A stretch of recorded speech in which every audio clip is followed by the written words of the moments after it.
আসসালামু আলাইকুম। স্নেহে নবম দশম শ্রেণীর শিক্ষার্থীবৃন্দ অথবা এসএসসি পরীক্ষার্থী, আমরা 4.1 সরল করো কনসেপ্টে ছিলাম। আজকে আমরা 6 নম্বর অঙ্কটা সমাধান করব। 6 নম্বর অঙ্কটা আমি অলরেডি উঠাই রাখছি। দেখো, এখন আমার কি এখানে রুট যা ছিল তাই রাখবো। রুট নিয়ে আমি আগে কাজ করব না। এখানে আমার ঋণাত্মক সূচকের সূত্রটা বসছে, আমি সেটার কাজ করব। সূত্রটা কি ছিল আবার মনে করে দিই। কোনো কিছুর উপর যদি ঋণাত্মক সূচক বা পাওয়ার অথবা বেস থাকে, আমরা পাওয়ার বা ঘাত থাকে, আমরা লিখতে পারি 1 বেস তার উপর পাওয়ার, পজিটিভ পাওয়ার হয়ে যায়। তখন আমরা সেই সেম ফর্মুলা অ্যাপ্লাই করব। এখানে হবে তাহলে তখন কি হবে বলো, 1/x তার উপর পাওয়ার 1। এখানে ওয়াই গুণ ছিল, ওয়াই গুণে রেখে দেব। সেমভাবে পরের গুলাতে অ্যাপ্লাই করব। দেখো, এখানে ওয়াই তার উপর ঋণাত্মক সূচক আছে, তাহলে আমরা লিখতে পারবি 1/y তার উপর সূচক 1। তার সাথে জেড গুণ আছে, গুণ রাখো। সেমভাবে এখানেও হবে 1/z তার উপর পাওয়ার 1 ইন্টু এক্স গুণ আছে, গুণ রেখে দাও। সবগুলোর সাথে 1 গুণ করলে 1ই হয়, পাওয়ার 1 দিলে 1ই হয়। আর এই যে ওয়াইটা, এই ওয়াইটা দেখো উপরের সাথে গুণ আছে, তাহলে আমি বসাই দেব। রুট ছিল রুট y/x, পরেরটা দেখো z/y, তারপরেরটা কি হবে বলো, x/z। এখন সবগুলা রুটের আন্ডারে আছে, রুটের নিচে আছে। আমি সবগুলাকে একসাথে রাখতে পারি। যেমন ঘাড় ধরে কাউকে এক ছাদের নিচে ঢুকাই দিলা। সবার বাসায় ছাদ আছে, তুমি সবাইকে এক ছাদের নিচে ঢুকাই দিলা। তাহলে এখানে কি হয়, z/y, এখানে হয় x/z। এখন দেখো কি কি কাটা কাটা যায়, z কাটা যায়, y কাটা যায়, x কাটা যায়। তাহলে এখানে হয় √1 করলে অ্যাকচুয়ালি হয় 1ই হয়। এটাই আমার অ্যান্সার। এখন আমরা 7 নাম্বারটা দেখব। দেখো 7 নাম্বারটা কি বলছে। 7 নাম্বারটা আমি অলরেডি উঠাই ফেলছি।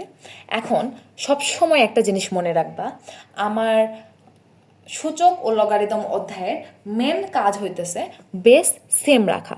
আমার সামহাও যেভাবেই হোক বেস সেম রাখতে হবে। বেস যদি সেম না রাখি, আমি কোনোভাবেই সূত্র অ্যাপ্লাই করতে পারবো না। এই যে 4, এটা কিন্তু আমার কমন বেস না, এখানে সব কিছু 2 আছে, 2-এর মাঝে একটা 4। যেমন সবগুলো আর্জেন্টিনার মাঝে একটা গুকালার ব্রাজিল। তো আমি একে কি করব, একে ভাঙবো, একে ভেঙে টিম চেঞ্জ করব যাতে ও বাকি সবার সাথে মিশে যায়। ওকে জোর করে ব্রাজিল বানাই দিব। কিভাবে আর্জেন্টিনা বানাই দিব, কিভাবে বানানো সম্ভব দেখো। 2 ইন্টু যা আছে তাই, সূচক যা ছিল তাই। আমি 4কে কিন্তু মাইনাস আছে মাঝে, মাইনাসটা দিয়ে দিবা। আমি 4কে কিন্তু 2 স্কোয়ার ভাবে লিখতে পারবো। 2-এর উপর যদি স্কোয়ার করি আমার কি হয়, 4। 4টা পেয়েছি, কিন্তু বেসও আমার 2 হয়ে গেছে। হয়ে গেল, আমার বেস মিলানো হয়ে গেল। তাহলে বেস মিলাইলাম। তারপর এখানে গুণ ছিল 2 ইন্টু n+1, এখানে ছিল 2 ইন্টু n+2, এখানে ভাগ ছিল 2। দেখো, এইটুকে যদি আমি দেখি তাহলে 2টা বেস সেম এবং 2টা গুণ আছে। তাহলে সুন্দর করে এখন সূত্রতে বসাই দাও। সূত্রতে বসাইলে কি হবে দেখো, এখানে যা ছিল তাই, 2n+4 যা ছিল তাই, এখানে বিয়োগ ছিল বিয়োগ, তারপর এখানে দেখো 2 কমন নিব। তাহলে বেসগুলা গুণ থাকলে বেসগুলা কি হয়ে যায়, যোগ হয়ে যায়। তাহলে 2 + n+1, কাজ শেষ। এখানে আবার আসো, দেখো এইখানের কাজটাও যদি আমরা করি, এখানে কি আছে দেখো, 2টা বেস সেম কিন্তু ভাগ আছে। ভাগ থাকলে কি করতে হয়, বিয়োগ করতে হয়। তাহলে এখানে বিয়োগ করে ফেলো। তাহলে বেস কমন নিবা, n+2 - 1, এখানে কিছু নাই মানে পাওয়ার কি আছে, 1 আছে। তাহলে দেখো এখন এইটুকের কাজ শেষ করি, এটার কাজ শেষ করি, যোগ বিয়োগের কাজ শেষ করবো। তাহলে এখানে কি হবে, 2 ইন্টু n+4 - 2 ইন্টু n+3, এখানে হয় 2 ইন্টু n+1। অ্যাকচুয়ালি আমার কাজ হচ্ছে যেভাবেই সম্ভব, তুমি সবসময় সূচকগুলাতে দেখবা যে আমার কোনোটা এইরকম ভাগ চিহ্ন দ্বারা থাকে না। আমার সবসময় সংখ্যা আসবে, এটাই আমার সূচকে অ্যান্সার ঠিক হয়েছে কিনা যাচাই করার একটা উপায়। তাহলে আমি কি করব, যেভাবে হোক সামহাও আমার 2 ইন্টু 2 পাওয়ার n+1টা রিমুভ করতে হবে। এটা কি রিমুভ করা সম্ভব? সম্ভব। এখানে দেখো, যদি আমি এই 2টা থেকে n+1 বানাইতে পারি, তাহলে আমি এটা n+1 কাটতে পারবো। কিভাবে সম্ভব দেখো, এখান থেকে এখানে ছিল, পাশে একটু করি। দেখো, n+4কে আমি ভেঙে লিখতে পারি 2 পাওয়ার n+1 +3। এই যে দেখো, এখানেও +3, তাই না? তারপরে 3 আর 1-এ 4 কিন্তু হয়ে যায়, বিয়োগ ছিল বিয়োগ, 2 ইন্টু n+1 +2, 3কে ভাঙায় 1+2 আমি লিখতে পারছি, তাই না? আর এখানে 2 ইন্টু n+1 ছিল। আচ্ছা, তোমাদের কাছে এখানে পরের লাইনটা আগে করি, তারপরে বুঝাইতেছি। দেখো, এখান থেকে 2 into 2, N plus one common নিতে পারি।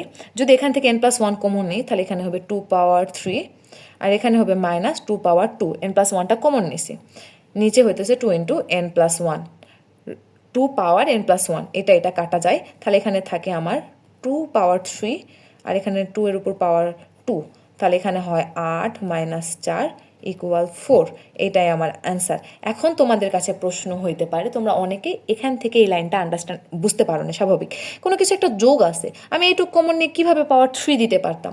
তাহলে তোমাদের ক্ষেত্রে দেখো আমরা কিন্তু সূত্র এ ইন্টু এম, এ পাওয়ার এম ইন্টু এ পাওয়ার এন যদি থাকে সমান সমান আমরা লিখতে পারি এ এম প্লাস এন, অর্থাৎ কোনো কিছুর বেসের সাথে যে পাওয়ারটা গুণ ছিল সেটা মানেও যেমন সেম, এই পাশেরটা সমান সমান আমরা এই পাশেরটা লিখতে পারি, তাই না? অর্থাৎ কোনো পাওয়ার যদি এম প্লাস এন হিসাবে কোনো পাওয়ার থাকে সেটা ইকুয়াল টু আমরা এটা লিখতে পারি, মানে এইটা সমান যেমন এইটা সমান কিন্তু ঠিক ততটাই এইটা, তাই না? তাহলে এখানে দেখো এখানে সবগুলা পাওয়ার কি আছে, যোগ আছে, তাহলে এই পাওয়ারগুলোকে আমি কি গুণাকারে নিয়ে আসতে পারি না? দেখো এই যে পাওয়ার যোগ থেকে আমি গুণে গেছি, এটাই সিম্পল হিসাব। এখন আমরা চলো 8 নাম্বারটা দেখি। 8 নাম্বার অঙ্ক যেটা ছিল দেখো আমি অলরেডি উঠাই ফেলছি। প্রথমে তোমাদের লক্ষ্য করতে বলছিলাম যে এটার বেস আননোন থাকবে, তাকে পিঠাহে বেসটা সেম করার চেষ্টা করবা। 9কে আমরা কিভাবে বেস সেম করব, 3 তিরিকে 9, তাই না? 3-র উপর যদি স্কোয়ার দিয়ে আমরা 9 বানাতে পারবো। এখানে আমি কোনো কাজ করব না, এখানে যা ছিল তাই থাকবে। এই ক্ষেত্রে কাজ করতে পারবো। দেখো আমরা জানি কোনো কিছু ধরো এ পাওয়ার ছিল এম, তার বাইরে ছিল এন, তখন আমরা সূত্রটা লিখেছিলাম এ এম এন, অর্থাৎ গুণ হয়ে যায়, তাই না? এখানেও দেখো গুণ আছে, আমরা গুণ করতে পারি। তাহলে এখানে 3 এম এর সাথে এম গুণ করলে কি হয়, এম স্কোয়ার, মাইনাস ছিল মাইনাস, এম আর 1 গুণ করলে কত হয়, মাইনাস এম। বুঝছো? এইটুক এখানে থেকে এই লাইন যা ছিল তাই, এই লাইনটা জাস্ট কি করছি, গুণ করে দিছি, এম এর সাথে এম মাইনাস 1টা গুণ করে দিছি। এখন দেখো এখানে আমি 9কে ভাঙবো, 9কে ভাঙলে কি লিখতে পারি, 3 স্কোয়ার, তার সাথে এম প্লাস 1 গুণ আছে। তারপরে নিচের লাইনটা দেখো এখানে 3 into m minus 1 m plus 1, তাই না, গুণ আছে। এইটুকের কাজ শেষ। এখানে আমার দেখো a plus b into a minus b, a plus b into a minus b সূত্র বসছে, that's means a square plus b স্কোয়ারের সূত্র বসছে। পরের লাইনে আসি, এখানে যা ছিল তাই এম প্লাস 1, নিচে যা ছিল তাই এম স্কোয়ার মাইনাস এম, এখানে ভাগ ছিল ভাগ, এখানে কি করব, 2-এর সাথে গুণ করে দেবো, তাহলে 3 ইন্টু 2m প্লাস 2, 2-এর সাথে m গুণ 2m প্লাস 2-একে 2। এখন দেখো 3 ইন্টু এ স্কোয়ার মাইনাস বি স্কোয়ারের সূত্র বসেছে, এম স্কোয়ার মাইনাস 1 স্কোয়ারের সূত্র বসছে। এইটুকের কাজ শেষ। এখন দেখো এখানে বেস সেম আছে, মাঝখানে ভাগ আছে, তাহলে আমি কি করতে পারবো, বিয়োগ করে দিব, বেস কমন নিয়ে বিয়োগ, m plus 1 minus m square minus m, ভাগ ছিল মাঝখানে ভাগ দিয়ে দাও। এখানেও তাই, এখানেও দেখো বেস সেম আছে, তাহলে আমি ভাগটাকে বিয়োগ করতে পারবো, তাহলে 3 কমন নাও, 2m plus 2 minus m square minus 1, মাইনাসে মাইনাসে তখন প্লাস হয়ে যাবে, এখানেও সেম, মাইনাসে মাইনাসে প্লাস হয়ে যাবে, খেয়াল করি নাই। দেখো কি করছি, আরেকবার বুঝাই। এখানে 3m প্লাস 1 ছিল, 3 কমন নিছি, m প্লাস 1 ছিল, তারপরে ভাগ আসছে যেহেতু মাইনাস হয়ে যাবে, তাহলে মাইনাস দ্বারা এই পুরাটাকে যদি গুণ করে সাইন চেঞ্জ হয়ে যাবে না, তাহলে মাইনাস এম স্কোয়ার মাইনাসে মাইনাসে প্লাস এম হয়ে যাবে। এক্ষেত্রেও সেম 2m প্লাস 2, দেখো মাইনাস এম স্কোয়ার মাইনাসে মাইনাসে প্লাস 1। এখন দেখো এটুকের আগে ক্যালকুলেশন করবো, ক্যালকুলেশন করলে কি হয়, 3 ইন্টু এম করলে 2m minus m square plus 1 ভাগ, এখানে কি হয়, এখানে হয় 2m minus m square plus 3। এখন দেখো এই দুটার বেস সেম, মাঝখানে আছে ভাগ, তাহলে আমি কি করতে পারবো, বেস কমন নিয়ে এই দুটা পাওয়ার বিয়োগ করে দিব। সূত্র বসাইছি, 2m minus m square plus 1 minus 2m minus m square plus 3। দেখো এই ভাগও যা, এই ভাগও সেম, তাহলে আমি বেস কমন নিয়ে শুধু সূচকগুলা বিয়োগ করে দিছি, তাহলেই শেষ। এখন দেখো এই যে মাইনাস 2m প্লাস 2m কাটা,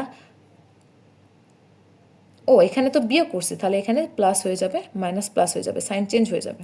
আই এম রিয়েলি সরি, বিয়োগ করলে সাইন চেঞ্জ হয়, খেয়াল করি নাই। তারপর দেখো মাইনাস 2m মাইনাসে মাইনাসে প্লাস এম স্কোয়ার প্লাসে মাইনাসে মাইনাস 3, তাহলে এখানে কি হবে, দেখো 2m কাটা plus m square minus m square কাটা, এখানে মাইনাস 3 প্লাস 1, তাহলে অ্যাকচুয়ালি আমার হয় 3 ইন মাইনাস 2, পাওয়ার হয় মাইনাস 2, তাহলে আমরা লিখতে পারি 1/3 স্কোয়ার। এই যে সূত্র ছিল এ ঋণাত্মক সূচকের ইনভার্স এন, তাহলে হয় 1/an। সেম সূত্রটা এখানে অ্যাপ্লাই করছি, তাহলে এখানে হয় 1/9। এটাই আমার অ্যান্সার। তার সাথে আমাদের সরলকরণ করা সমস্ত পাঠ শেষ। যদি তোমাদের অঙ্কগুলো লাগে চ্যানেলের পোস্টে যাবা, সবগুলো অঙ্ক ছবি আমি আপলোড করে দেবো ইনশাল্লাহ।